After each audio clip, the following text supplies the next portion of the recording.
तंजीम के साथ आप जो बात कर रहे हैं वो उसको मैं थोड़ा सा ऑडियंस को समझाने के लिए, हमारे बहुत सारे ऑडियंस हैं, व्यूअर्स हैं जो कि पाकिस्तान में, पंजाब में, लाहौर में, कराची में, इस्लामाबाद में यूनिवर्सिटीज़ में पढ़ते हैं, पढ़ाते हैं।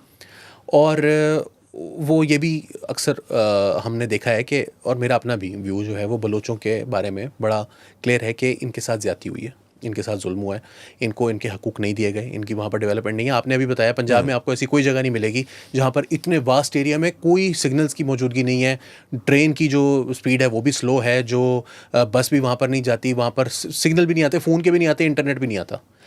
तो एक बात ये अपनी जगह है, बट एक चीज़ जो हम नहीं समझते बहुत सारे लोग, वो ये है कि आप चाहे हमारे खैबर पख्तूनख्वा के जो कबायली इलाका जात हैं उनके अंदर देख लीजिए कि जो जब तालिबान ने, टीटीपी ने यहाँ पर 2007 में कब्ज़ा करना शुरू किया सवात के अंदर और दीगर इलाकों में, वो तो सेटल्ड एरियाज़ में आना शुरू, यानी सवात की बात जैसे हम करें, तो उन्होंने सबसे पहले जिन लोगों को टारगेट किया वो कौन है? वो मलकान है। बिल्कुल, वो मलकों को मारते हैं। अभी इसका एक और मिसाल, दाइश ने जब इराक़ के अंदर अपनी सर्ज शुरू हुई तो वहाँ पर जो कबायली सरदार थे, पूरे जो पेरिफेरल एरियाज़ थे इराक़ के, उनको उन्होंने पहले कत्ल किया। उसकी वजह यह है कि उन्होंने हायरार्की तोड़नी है। उस हायरार्की को तोड़ेंगे तो फिर वो उसकी जगह एक नया वो असल इंस्टीट्यूशन, नए मलक बनेंगे, नए मलक बनेंगे। और उसके अंदर हसन और माइकल वेस की किताब है ISIS inside the army of terror, उसके अंदर उसने एक बड़ा मज़ेदार वाक़या लिखा हुआ है। वाक़या क्या है, मतलब उसने बताया हुआ है कि किस तरह से वहाँ पर ऑपरेट करते थे वो। तो उन्होंने कहा कि भाई एक लड़का है, उसने देखा है कि वो मोहल्ले का सबसे छुटा हुआ बदमाश है, वो ज़रा तगड़ा भी है, लंबा भी है बाकी बच्चों से के मुकाबले में। उसके हाथ में उन्होंने बंदूक पकड़ा दी है, ठीक है। वो पहले करता था चोरी चकारी या किसी को ऐसी चपेड़े करा दी, लड़की को छेड़ लिया। उसको कहा तुम आज से पुलिस वाले हो, तुमने यहाँ पर अमनो अमान कायम करना है। तो वो कहता है मैं तो चौड़ा हो गया। जिन लोगों के पैसे पूसे लेने वाले होते हैं, जो स्टेट का हमारी सिस्टम्स होते हैं, इराक़ के अंदर भी, हमारे जैसे मुल्कों के अंदर ऐसे ही होता है कि भाई वो एक बंदे ने पैसे लेने थे, दूसरे ने देने थे। सबसे ज़्यादा जो लोगों के तनाज़ात होते हैं वो पैसों के, ज़मीनों के मामले पर ही होते हैं। तो उसकी वजह वो मिल नहीं रहे, तो वो कहता है यार इधर, वो पूरा वाक़या सुना, अपनी अदालत लगाई, कहा 3 घंटे के अंदर अंदर ये 20 लाख रुपया ला के यहाँ पर रखो, नहीं तो तुम्हारा बच्चा नहीं वापस करेंगे, तुम्हें मार देंगे, जो भी। और उसको 20 लाख रुपया, और वो मसला रिजॉल्व हो गया।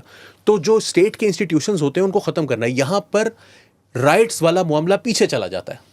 यहाँ पर तो सिर्फ असल जो बात हो गई वो ये हो गई कि ताकत किसके पास है, ताकत की डायनामिक्स बिल्कुल मुख्तलिफ होती हैं। और ये जो हमारी बातें हैं राइट्स के हवाले से, ये फिर एक बैकड्रॉप में चले, वो पीछे मौजूद हैं, उनका इनकार मुमकिन नहीं है।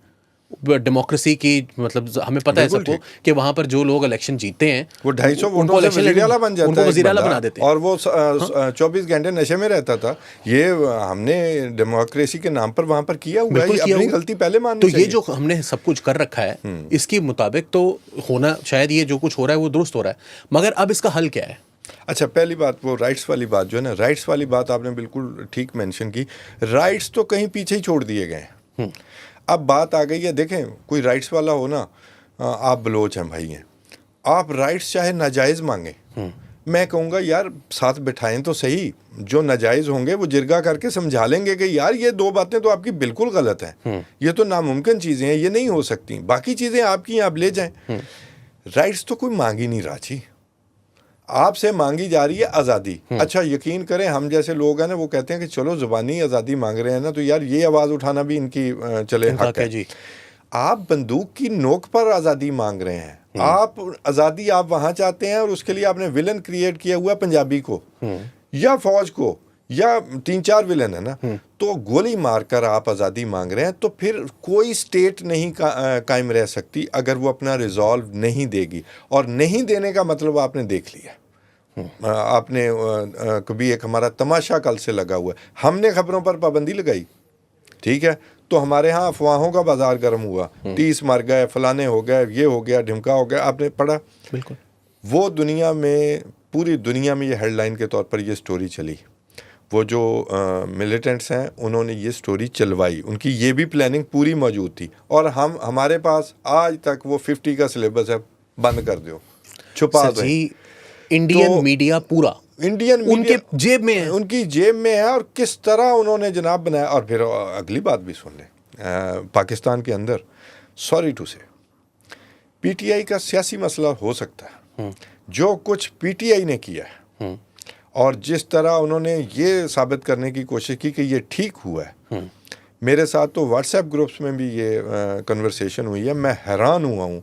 ये माइंडसेट है, अपने कमीने मफादात के लिए आप यहाँ तक पहुँच गए। मेरा 100 मामलात से में इख्तलाफ हो सकता है इस्टेब्लिशमेंट से, लेकिन वो तो मेरे फौजी भाई हैं, वो तो किसी इस्टेब्लिशमेंट का भी हिस्सा नहीं है। आम कोई सिपाही है, कोई सूबेदार है, कोई भी है। सर जी कोई डाकिया है, कोई पंजाबी यहाँ से काम कर रहा है, वो वहाँ पर गया है, रेलवे का मुलाजिम है, मेरा पाकिस्तानी भाई है। हाँ? तो सब कुछ भुला के इतनी गंदगी यहाँ से भी फैलाई गई है। आप छोड़े इंडिया को भी, व्हाट्सएप ग्रुप्स तक को नहीं माफ किया गया।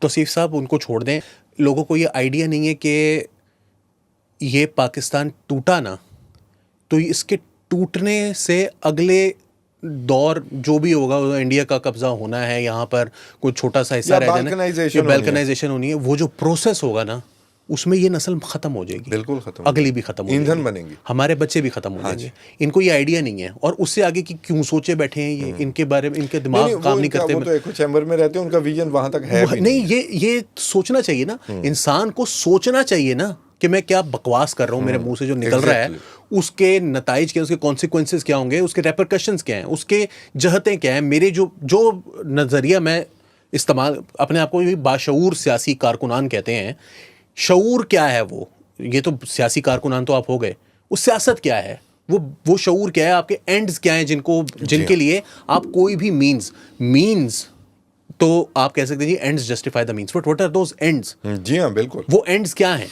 इमरान खान की रिहाई है, उसके लिए तो बलोच तो नहीं आके छोड़ने लगे उसको उनसे, और उसके लिए कल आप बात कर लें। और मैं फिर यही बात कहता हूँ कि वो बलोच अगर इक़्तिदार में, वो कल जो हुआ है, इमरान खान तो फिर जेल में ही है। वो आपकी बात है, नहीं वो आपकी अच्छा, बात लेकिन सॉरी हम डाइग्रेस कर गए, मैं फिर आता हूँ।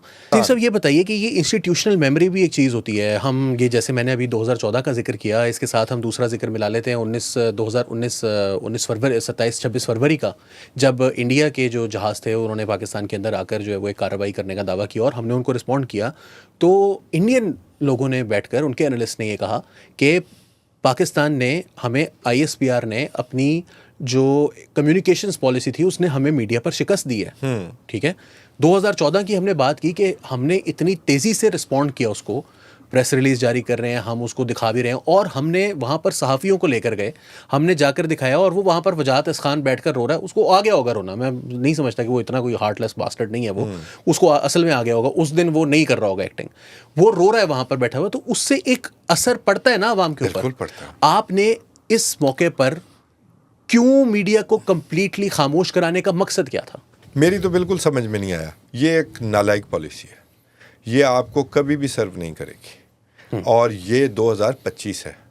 आप देखें, मैं आपको एक बात दोहराता हूँ कि वो जब इजराइल और ये हमास की जंग जारी थी ना, तो वो कौन से थे, मुझे उनका नाम भूल रहा है, उन्होंने कहा इजराइल ने बड़ा मारा है गजन्स को, हमास को बड़ा मारा है, लेकिन टीवी पे हार गया।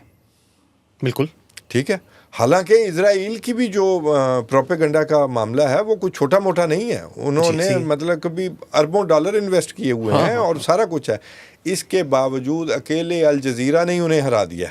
ऐसा ही, ठीक है, तो भाईजान ये 2025 है, आपको तो कामयाब तजर्बा है APS का, नैरेटिव बना, पूरी पब्लिक जो है वो आपके साथ आके खड़ी हो गई, और जो उनके सिंपथाइजर थे वो मर नहीं गए थे, वो घरों में चले गए थे। जैसे पब्लिक घुसी हुई थी ना डर के, वो पब्लिक आपके साथ आके खड़ी हो गई, और वो जो सिंपथाइजर थे तालिबान के, जो ज़्यादा और में प्रमोट हुए थे, वो घरों में घुस गए।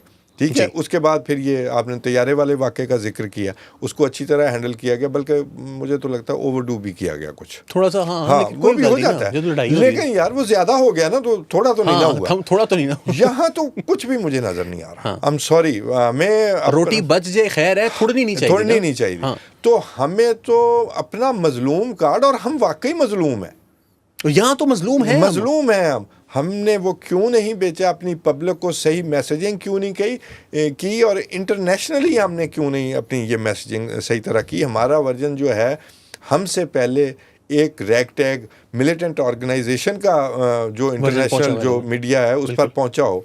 आई एम सॉरी, मुझे बड़ा अफसोस हुआ। बहुत अफसोस की बात है, और मेरे ख्याल में ये ISPR का भी फेलियर है, ये सिर्फ ISI का फेलियर नहीं है, और ये PMLN का भी फेलियर है, क्योंकि कई घंटे तक हमें इंफॉर्मेशन मिनिस्ट्री से कुछ देखें नहीं जी, आया। मैं चीज़ों को तकसीम करता ही नहीं, मैं सादा सादा रखता हूँ। सेम पेज पर। नहीं, मैं सेम पेज भी नहीं, कोई माने या ना माने। ये ISPR जो है ना, एक स्टेट के चीफ एग्जीक्यूटिव के एक इंस्टीट्यूशन का एक ऑफिस है, ऐसा ही है। ठीक है।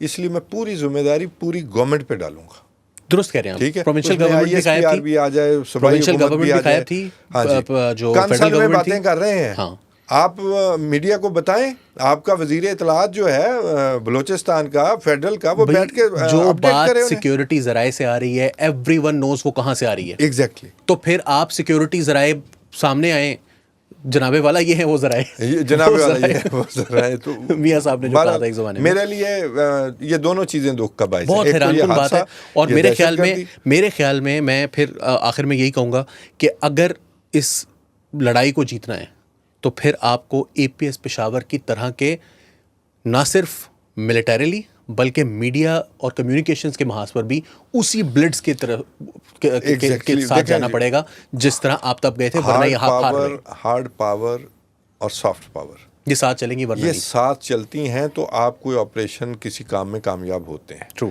आप सॉफ्ट पावर सिर्फ यूज़ करते हैं तो आप मज़ीद सॉफ्ट होते हैं, आपको कच्चा खा जाएंगे।